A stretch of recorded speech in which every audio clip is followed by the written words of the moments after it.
नमस्कार दोस्तों, स्वागत है आप सभी का हमारे YouTube चैनल ज्ञान कामना पर। तो दोस्तों, राजस्थान मुख्यमंत्री बीएड संबल योजना 2022-23 की स्कॉलरशिप को लेके आप सबके लिए एक नया अपडेट आया है। और नया अपडेट ये है कि बीएड संबल योजना 2022-23 की स्कॉलरशिप के लिए ऑनलाइन आवेदन फॉर्म भरना शुरू हो गए। जी हाँ, इस वीडियो में मैं आपको बीएड संबल योजना 2022-23 की स्कॉलरशिप के लिए आवेदन प्रोसेस और उसकी क्या लास्ट डेट है उसके बारे में बताऊंगा। और इसी के साथ बीएड संबल योजना 2022-23 की स्कॉलरशिप के लिए क्या नियम है, क्या शर्तें हैं, क्या पात्रता है, क्या रूल है, उसके बारे में जानकारी देने वाला हूं।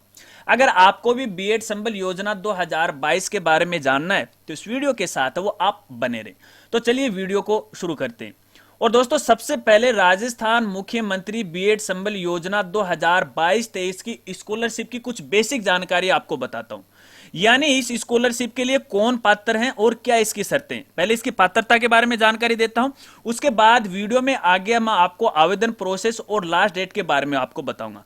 तो चलिए इसकी पात्रता की जानते हैं, इसके नियमों को जानते हैं। तो दोस्तों देखिए, इसकी सबसे बड़ी और पहली पात्रता यह है कि ये जो स्कॉलरशिप है वो केवल और केवल महिलाओं को दी जाएगी, लेकिन सभी प्रकार की महिलाओं को नहीं दी जाएगी। ये उन महिलाओं को दी जाएगी जो राजस्थान की निवासी हैं और फिलहाल अपने राजस्थान के अंदर बीएड कर रहे हैं और जो विधवा या फिर तलाकशुदा हैं, तो ऐसी महिलाओं को ही ये स्कॉलरशिप दी जाएगी। यानी बीएड संबल योजना की स्कॉलरशिप है वो दी जाएगी। इसके अलावा यहां पे दूसरी बड़ी पात्रता यह है कि देखिए, फिलहाल जो महिलाएं जो विधवा हैं या फिर तलाकशुदा है, वो फिलहाल अपने राजस्थान में सेशन 2022-23 के लिए बीएड कर रही हो और यहां पे जो प्रथम वर्ष बीएड है वो उत्तीर्ण कर रखा हो और फिलहाल यहां पे सेकंड ईयर में है, प्रेजेंट टाइम के अंदर प्रशिक्षण कर रही हैं, तो ऐसी जो महिलाएं हैं इस स्कॉलरशिप के लिए आवेदन कर सकती हैं। इसके अलावा यहां पे तीसरी बड़ी पात्रता यह है कि जो महिलाएं बीएड भी कर रही हैं लेकिन पिछले सेशन में यानी बीएड के प्रथम वर्ष में उनकी जो उपस्थिति है प्रशिक्षण के दौरान 75% या इससे अधिक होनी चाहिए। यदि 75% से कम उपस्थिति होगी तो ऐसी महिलाएं हैं इस स्कॉलरशिप के लिए पात्र नहीं है। तो दोस्तों, इस योजना के लिए सबसे बड़ी पात्रता और ये ही नियम। तो दोस्तों, इस स्कॉलरशिप के लिए सबसे बड़ी पात्रता ये है। इसके अलावा इसके कोई भी रूल नहीं है, कोई भी नियम नहीं है। अगर आपके पास ये पात्रताएं हैं तो इस योजना के लिए आप आवेदन कर सकते हैं। चलिए अब इस स्कॉलरशिप को प्राप्त करने के लिए आपको दस्तावेजों के बारे में जानकारी देता हूं कि आपको किन किन दस्तावेजों की आवश्यकता पड़ने वाली।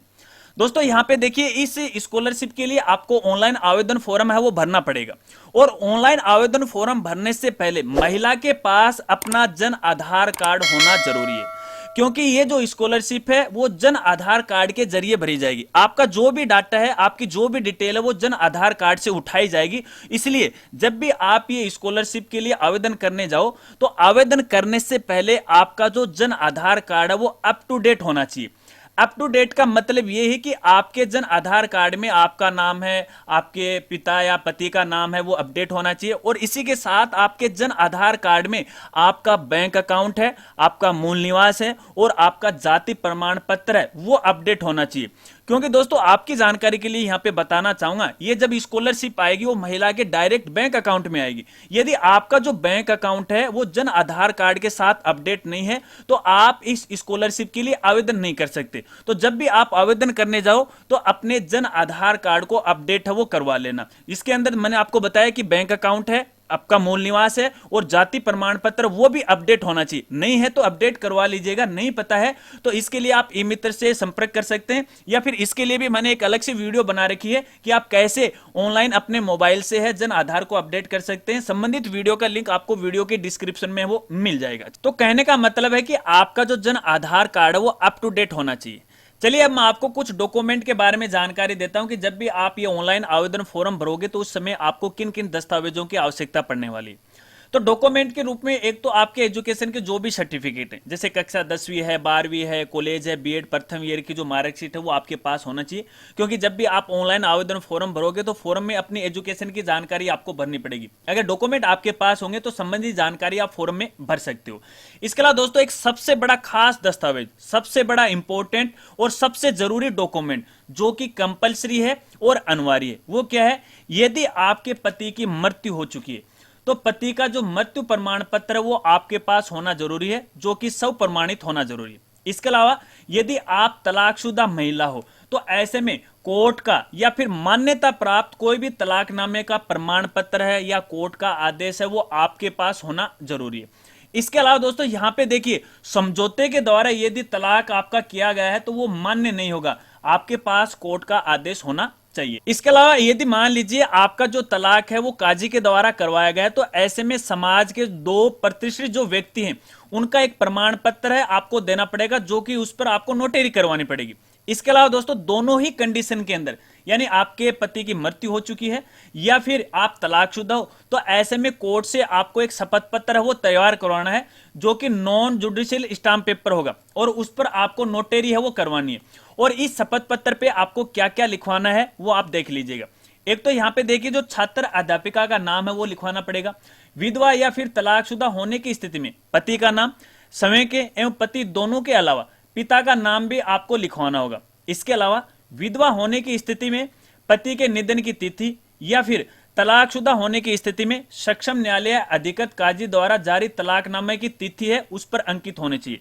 और दोनों ही स्थिति में पुनर्विवाह नहीं किए जाने का स्पष्ट उल्लेख होना चाहिए। तो कहने का मतलब ये है दोस्तों, अगर मैं आपको इस शपथ पत्र के बारे में साधारण बात बताऊं मेरे लेवल पे, तो आपको कोर्ट से एक शपथ पत्र वो तैयार करवाना है जिस पर आपको नोटरी करवानी है और वहां पर आपका नाम है, आपके पिता का नाम है, आपके पति का नाम आपको यहां पे लिखाना है और साथ में आपको यह भी लिखवाना है कि मैंने दोबारा विवाह नहीं किया। ऐसा एक शपथ पत्र है आपको प्रस्तुत करना पड़ेगा।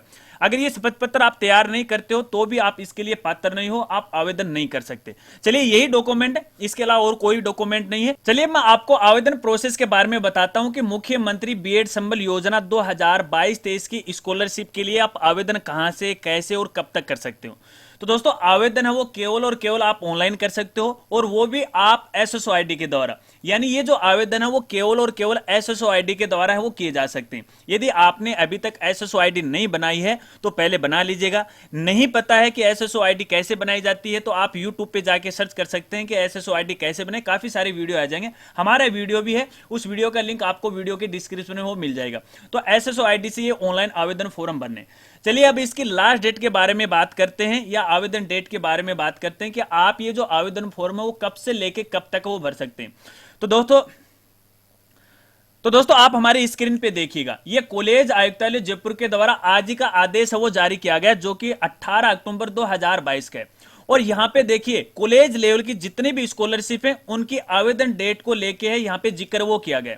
तो यहां पे देखिए आपकी ये जो स्कॉलरशिप है वो विधवा या फिर तलाकशुदा वाली संबल योजना है और इसकी जो डेट है वो 20 अक्टूबर से लेके 30 नवंबर 2022 तक है। तो कहने का मतलब ये है कि आप ये जो आवेदन फॉर्म है वो 30 नवंबर 2022 तक है वो भर सकते हैं। इससे पहले पहले आपको भरना है। हो सकता है कि इसके बाद में डेट बढ़ा दी जाए, वो एक अलग बात है। जैसे इसके बारे में कोई नया अपडेट आएगा तो आगे की वीडियो के अंदर मैं आपको जरूर जानकारी दूंगा। इसलिए यदि आप हमारे चैनल पे नए हो, पहली बार आए हो, चैनल को अभी तक सब्सक्राइब नहीं किया तो चैनल को सब्सक्राइब कर लीजिएगा। बेल आइकन दबा के ऑल नोटिफिकेशन है उसे जरूर ऑन कर लीजिएगा। मैं फिर कहूंगा ऑल नोटिफिकेशन को आपको जरूर ऑन करना है, क्योंकि जब भी हम हमारे चैनल पे कोई नया वीडियो अपलोड करेंगे इस स्कॉलरशिप को लेके तो आपके पास एक नोटिफिकेशन आ जाएगा। तो दोस्तों ये है राजस्थान मुख्यमंत्री बीएड संबल योजना 2022 के बारे में जानकारी।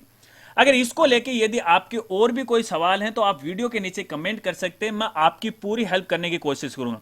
इसके अलावा दोस्तों चलते चलते एक और जानकारी आपको देना चाहूंगा। देखिए जैसे ये ऑनलाइन आवेदन फॉर्म में भरना शुरू हो जाएंगे, हालांकि देखिए फिलहाल आज तो यहाँ पे 18 तारीख ही है, 20 अक्टूबर से ये आवेदन फॉर्म है वो भरना शुरू होंगे। तो ऐसे में जैसे ये शुरू हो जाएंगे तो इसके लिए भी हमारे चैनल पे एक अलग से वीडियो आ जाएगी और संबंधित वीडियो का जो लिंक है इसी वीडियो के डिस्क्रिप्शन में आपको मिल जाएगा, अपडेट है वो कर दिया जाएगा। और फिर कहूंगा चलते चलते अगर वीडियो आपको अच्छी लगी हो तो लाइक करना, वीडियो को ज्यादा से ज्यादा अपने दोस्तों में शेयर करना। तो मिलते हैं फ्रेंड्स अगली एक नई वीडियो के साथ, तब तक के लिए जय हिंद जय भारत।